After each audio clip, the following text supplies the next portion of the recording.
تو پھر اب قرآن اس کامیاب جماعت کو بشارتیں کیا کیا دیتے ہیں؟ جی، یہ قرآن کا خاص موضوع ہے کہ وہ اس کامیاب جماعت کو پھر اور اس کے مختلف گروہوں کو مختلف مراحل میں فوکس کر کے، خاص طور پر ان کا ذکر کر کے، تو پھر ان کو اللہ تعالیٰ کی طرف سے رضا کے اور مغفرت کے اور کامیابی کی بشارتیں دیتا ہے۔ یعنی خدا نے ان سب کو آزما کے دیکھ لیا، اور جو معیار اللہ نے مقرر کیے تھے یہ ان پہ پورے اترے، تو اب خدا کی طرف سے ان کو رضوان بھی حاصل ہے، اللہ ان سے راضی ہے۔ خدا کی طرف سے ان کو مغفرت کا بھی وعدہ ہے کہ انسان ہے، اور اللہ تعالیٰ ساتھ ساتھ ان کی اس جماعت میں انفرادی طور پر، جماعتی طور پر جو انسانی لغزشیں ہیں، کمزوریاں ہیں، ان کی بھی ساتھ ساتھ اصلاح اور تربیت کر رہا ہے۔ تو ان سب پر اللہ کی طرف سے ان کو مغفرت بھی حاصل ہے، اور یہ کامیاب جماعت ہے۔ پھر یہ قرآن یہ بیان کرتا ہے۔ اس کے کئی مقامات ہیں، لیکن مجموعی طور پر وہ اس پوری جماعت کو، یعنی رسول اللہ صلی اللہ علیہ وسلم پر جو لوگ بھی ایمان لائے، ایمان کا دعویٰ رکھتے ہیں، ان میں کس کس طرح کے مختلف لوگ شامل ہیں، اور اللہ کی نظر میں ان کا کیا مقام ہے۔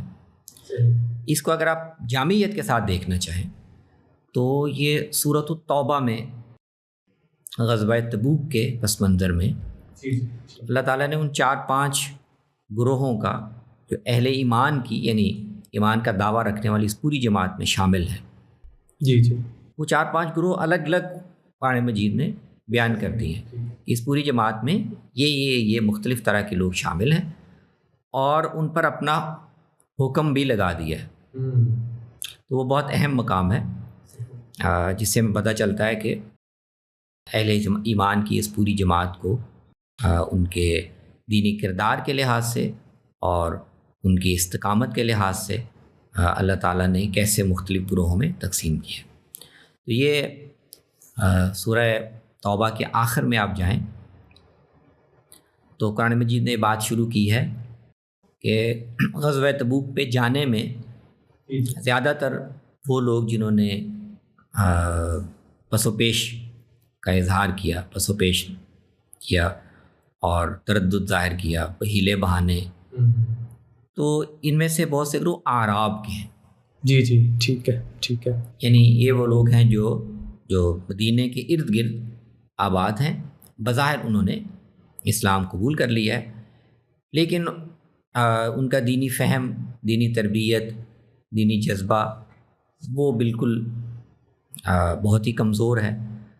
تو اعراب کا ذکر قرآن مجید اور جگہوں پر کرتا ہے، اور اسی طرح کرتا ہے کہ یہ اعراب اس پہلو سے ہیں کہ ان کو رسول اللہ کے ساتھ رہ کر تعلیم تربیت پانے کا موقع نہیں ملا، تو یہ آمنا کہہ کر آ تو گئے ہیں، لیکن اللہ تعالیٰ یہ کہتے ہیں کہ تم ابھی یہ کہو کہ اسلمنا، جی ٹھیک ہے نا، ابھی آمنا نہ کہو، ظاہری طور پر تم آگے ہو لیکن ابھی تم تقاضے پورے کرنے کے قابل نہیں ہوئے۔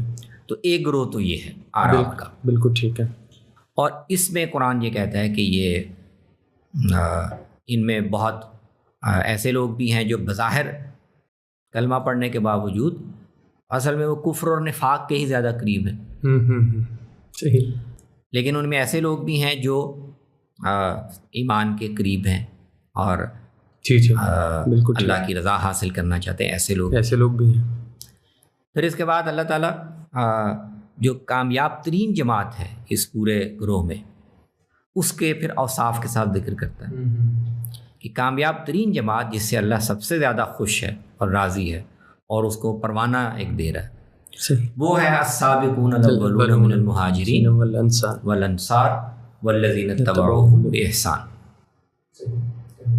یعنی جو ہجرت کر کے مکے کے وہ مسلمان جنہوں نے بالکل ابتدا میں اسلام قبول کیا، ساری آزمائشیں برداشت کی، ہجرت بھی کی، پھر یہاں آ کے جہاد بھی کیا، اور پھر وہ لوگ جنہوں نے اس مہاجر گروہ کو کسی دنیاوی غرض کے بغیر صرف نصرت دین کی جذبے سے پناہ دی، نصرت کی، ان کو ٹھکانہ دیا وہ، اور اس کے بعد ان کے بعد جو لوگ بھی اس دین میں داخل ہوئے لیکن انہوں نے بھی اپنے کردار کو بے احسان یعنی بہترین معیار پہ قائم رکھا ہے. تو ان تینوں گروہوں کو تو اللہ تعالیٰ کہتا ہے کہ رضی اللہ عنہم، ان سے اللہ راضی ہے، یہ اللہ سے راضی ہے، ان کے لیے جنتیں تیار ہیں. اور وذالک الفوز العظیم، کامیاب ترین لوگ.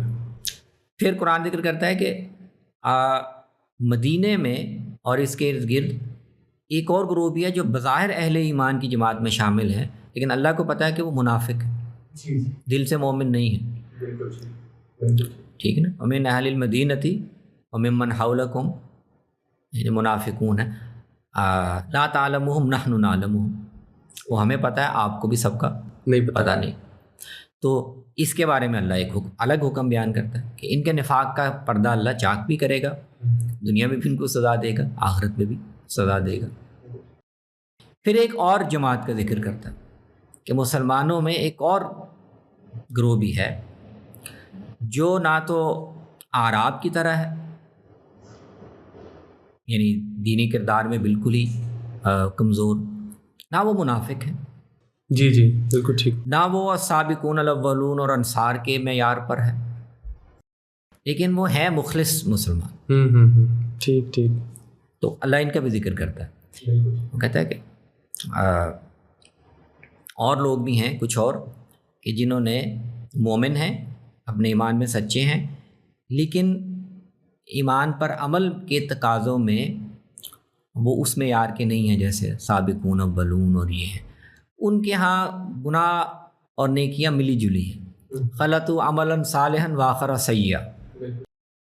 تو ان کو اللہ یہ امید دلاتا ہے، یعنی ان کو وعدہ نہیں کرتا سابقین کی طرح، عسى اللہ ان يتوب علیہم، ان کے اچھے اعمال کی وجہ سے اور ان کے اخلاص کی وجہ سے توقع ہے، امید ہے کہ اللہ تعالیٰ ان کو، اور پھر رسول اللہ صلی اللہ علیہ وسلم سے بھی کہتا ہے کہ ان کی تربیت اور تزکیہ کے لیے ان سے صدقات بھی لو، ان کے لیے استغفار بھی کرو. تو یہ 3-4 گروہ ہیں جن کو قرآن بہت یعنی وضاحت سے ان کا امتیاز بیان کرتا ہے.